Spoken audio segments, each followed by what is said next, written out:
Assalamualaikum warahmatullahi wabarakatuh. Jumpa lagi di channel Lista Ghazali. Selamat datang kepada para yang baru maupun yang sudah lama dan tetap setia untuk melihat video dan tutorial dari channel ini. Saya doakan kalian semuanya sehat selalu, sukses sejahtera ya, sukses dunia akhirat, amin. Nah, di kesempatan kali ini seperti biasa saya akan membahas calon kripto yang luar biasa, yaitu B-Network. Dimana di sini kita sudah di masa mainnet and close ya, yang semuanya bersiap-siap untuk mengadakan yaitu KYC, Know Your Customer. Di kesempatan kali ini saya ingin berbagi info ya mengenai update tentang perkembangan KYC, karena ternyata ada bocoran daripada langsung core teamnya yaitu Nicholas. Ya, di sini mungkin teman-teman yang mempunyai keluarga atau anak ya yang di bawah umur, itu bagaimana kedepannya KYC-nya, apakah lolos tidak. Nah, di sini saya akan memberikan informasi ya, semoga membantu karena ini ternyata diberikan akses atau kemudahan tentang KYC bagi anak-anak kecil juga ya.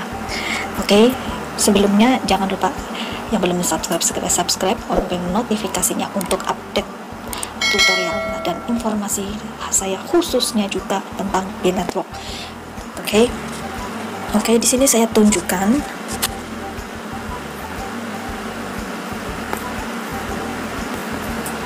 Nah, dari sini kita perhatikan ya, di bagian B-Network update itu karena banyak keluhan juga, mungkin banyak teman-teman mengenai KYC kapan, ribet. Padahal ini ya, just wait and see. P-Core Team itu sedang bekerja dengan penuh ya, dan itu P-Core Team sendiri itu sebenarnya itu masih dalam rangka meyakinkan ya, dalam rangka perbaikan sistem dan sebagainya untuk memastikan itu KYC akan berjalan dengan lancar, dan yang jelas itu tidak hanya lancar tetapi penuh dengan keamanan ya, tingkat keamanan yang tinggi, karena ternyata itu tidak hanya orang-orang biasa ya seperti kita lah contohnya itu, tetapi ternyata banyak juga orang-orang top ya yang spesial ya, itu bisa dari bagian dari leader tertentu ya, itu kan memang harus dijaga kerahasiaannya dan identitas segala macam ya. Jadi mereka memprioritaskan agar para pioner yang jelas itu selalu update atau cek ya, di khususnya di P-Browser ini ya, kita lihat di bagian P-Browser apakah ada perkembangan. Nah, di sini ada yang mempunyai tanda seperti ini, loading terus itu sendiri ternyata ada jawabannya dari langsung ya dari Nicholas atau foundernya, itu ternyata ada alasannya tersendiri. Ada juga pada saat kita download buka di bagian KYC di P-Browser ini, itu muncul 50 capacity, dan ternyata Nicholas pun itu membeberkannya. Jadi seperti ini ya. Nah, ini semuanya itu dibeberkan ya, dari permasalahan dan tingkat kelanjutan daripada KYC itu bagaimana. Ini dia ya.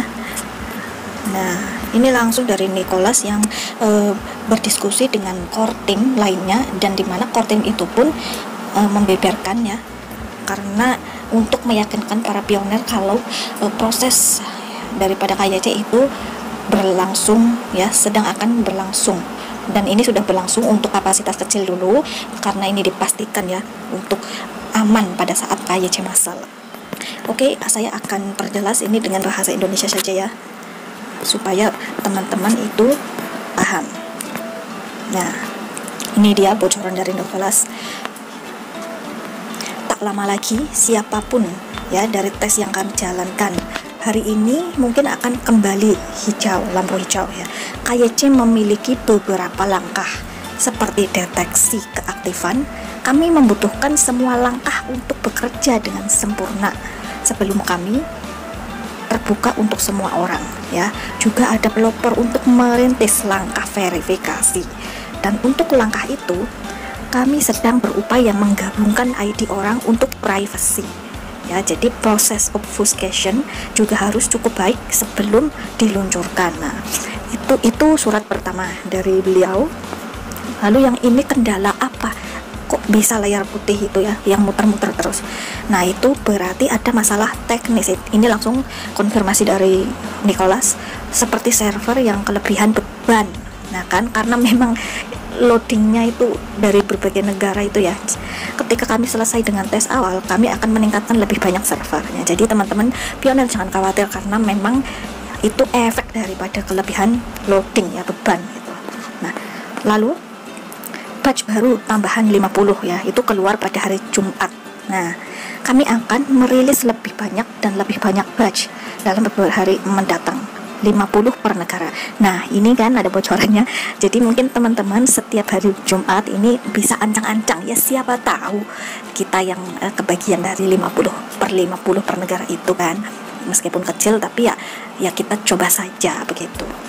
Tujuannya adalah untuk memiliki solusi KYC yang bekerja untuk semua negara. Itu sebabnya ketika kami menguji rilis slot untuk setiap negara. Nah itu bocoran dari KYC yang umum ya. Lalu yang ada khusus ini ya teman-teman, untuk sebentar, untuk anak-anak ini ternyata diberikan kemudahan. Nah, ya ternyata ya diberikan kemudahan seperti ini yang khusus mengenai anak-anak di bawah usia ini ya. Saya akan tunjukkan pengertiannya, artinya apa yang dibocorkan ya. Jadi ini dia dimana Nicholas itu mengungkapkan rencana KYC untuk anak di bawah umur ya, yang membutuhkan partisipasi wali. Wali itu bisa berarti anggota keluarga ya teman-teman, untuk konfirmasi. Jadi begitu. Nah, sejauh ini yang Nicholas katakan, sejauh ini yang saya ketahui tentang anak di bawah umur dan KYC begitu. Kita perlu membangun antarmuka khusus untuk anak-anak untuk KYC bersama dengan orang tua mereka, sehingga ada persetujuan orang tua, yaitu wali sah mereka untuk menyetujui mereka untuk KYC. Nah, jadi ini intinya kabar baik untuk yang mempunyai saudara yang masih di bawah umur. Ini ke depan itu bakalan dipermudah ya teman-teman, yaitu dengan cara ada persetujuan, atau dari wali itu ada persetujuan kepada anak untuk melakukan KYC. Nah, tentunya ini kabar baik buat kita semuanya ya, yang mempunyai anak-anak dan sebagainya. Itu bisa nanti alternatif, silahkan persiapkan saja semua identitas. Yang penting ini sudah ada info bagus dari Nicholas atau langsung dari foundernya ya. Jadi kita tetap optimis saja ya kepada Pi Network ini, karena mereka memang benar-benar sangat peduli ya teman-teman kepada para pioner segala umur apapun statusnya.